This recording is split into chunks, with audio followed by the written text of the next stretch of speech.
اعوذ باللہ من الشیطان الرجیم، بسم اللہ الرحمن الرحیم۔ پھر اس وقت کیا حالت ہوگی جب ہم ہر گروہ کو اس کے گواہ کے ساتھ بلائیں گے اور تم کو ان سب پر گواہ کر کے بلائیں گے۔ اسی دن وہ لوگ جو کافر ہو گئے تھے اور رسول کی نافرمانی کیا کرتے تھے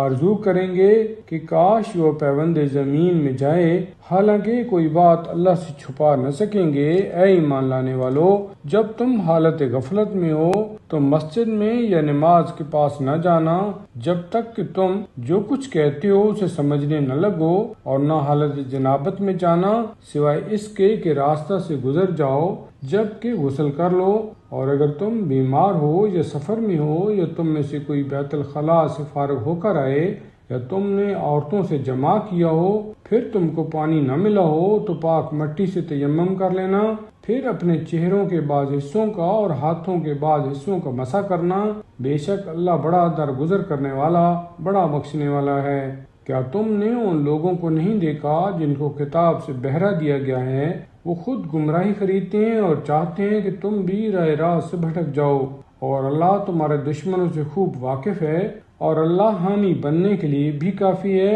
اور مددگار بننے کے لیے بھی کافی ہے۔ جو لوگ یہودی ہو گئے ان میں سے بعض خدا کے کلموں کو ان کے موقعوں سے تبدیل کر دیتے ہیں اور کہتے ہیں کہ ہم نے سنا اور نافرمانی کی، اور اپنی زنانی ہیر پھیر کر اور دین تان کرنے کے لیے کہتے ہیں کہ جو باتیں نہ سننے کے لائق ہیں وہ سن اور ہمارا لحاظ کر، اور اگر وہ یہ کہتے ہم نے سنا اور اطاعت کی اور آپ سنیں اور ہماری حالت پر نظر کیجئے تو یہ بات سیدھی بھی ہوتی اور ان کے لیے بہتر بھی، لیکن اللہ نے ان کے کفر کے سبب سے ان پر لعنت کی ہے اور وہ بہت ہی کم ایمان لائیں گے۔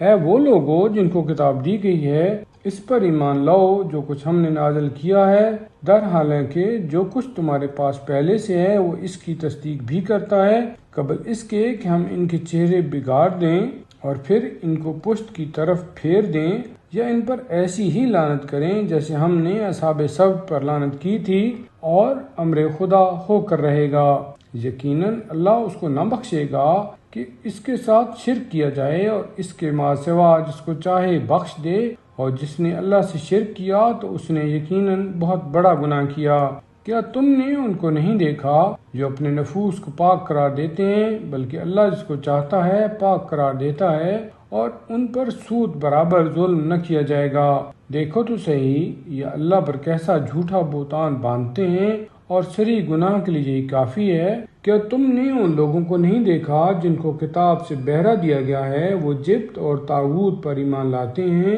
اور جو منکر ہو گئے ہیں ان سے یہ کہتے ہیں کہ یہ ان ایمان لانے والوں کی بنسبت زیادہ راہ راست پر ہیں۔ وہی تو ہیں جن پر اللہ نے لعنت کی ہے، اور جس پر اللہ لعنت کرے گا تم اس کا ہرگز کسی کو مددگار نہ پاؤ گے۔ آیا سلطنت حقیقی میں سے ان کا کچھ حصہ ہے؟ اگر ہے تو کسی کو تل برابر بھی نہ دیں گے۔ کیا لوگوں پر اس کا حسد کرتے ہیں جو اللہ نے ان کو اپنے فضل سے دیا ہے؟ بے شک ہم نے آل ابراہیم کو کتاب اور حکمت عطا فرمائی اور ان کو بہت بڑی حقیقی سلطنت دی۔ پھر عام آدمیوں میں سے کچھ لوگ تو اس پر ایمان لائے اور کچھ اس سے رک گئے ہیں، اور ان رکنے والوں کے لیے بھڑکتی ہوئی آگ کافی ہے۔ بالتحقیق جن لوگوں نے ہماری آیتوں کا انکار کیا عنقریب ہم ان کو آتش جہنم میں بھیجیں گے، جب ان کی جلدیں جل جائیں گی تو اس غرض سے کہ وہ عذاب کا مزہ چکھیں ہم ان کی اور جلدیں بدل دیں گے۔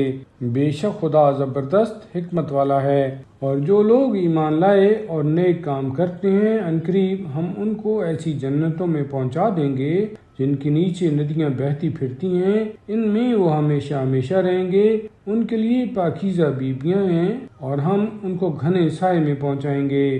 بے شک اللہ تم کو حکم دیتا ہے کہ امانتیں ان کے مالکوں کو پہنچا دو، اور جس وقت آدمیوں کے مابین فیصلہ کرو تو انصاف کے ساتھ حکم دو، اللہ اس بارے میں تم کو بہت ہی اچھی نصیحت کرتا ہے۔ بے شک اللہ سننے والا دیکھنے والا ہے۔ اے ایمان لانے والو، اللہ کی اطاعت کرو اور اس کے رسول اور ان والیان امر کی اطاعت کرو جو تم میں سے ہیں۔ پھر اگر کسی معاملے میں تمہارا آپس میں جھگڑا ہو تو اسے اللہ اور رسول کی طرف پھیر دو، بشرطے کہ اللہ اور قیامت کے دن پر ایمان رکھتے ہو،